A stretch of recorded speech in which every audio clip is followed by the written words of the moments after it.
I work hard at achieving the goals I set for myself. আমার কাজের নির্ধারিত লক্ষ্য অর্জনের জন্য আমি কঠিন পরিশ্রম করি। I value diligence and commitment.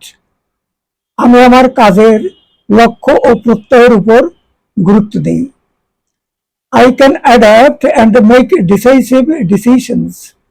আমি পরিস্থিতির সাথে নিজেকে খাপ খাইয়ে নিতে ও দ্রুত চূড়ান্ত লক্ষ্যে পৌঁছানোর সিদ্ধান্ত নিতে পারি। I am able to work independently and as a part of a team. আমি একাকী স্বাধীনভাবে ও একটি টিমের অংশ হিসেবে কাজ করতে পারি। I consider myself dependable and loyal. আমি আমাকে একজন নির্ভরযোগ্য ও অনুগত কর্মী হিসেবে বিবেচনা করি। I enjoy researching the latest trends. সর্বশেষ প্রবণতা সম্পর্কে আমি গবেষণা করাকে উপভোগ করি।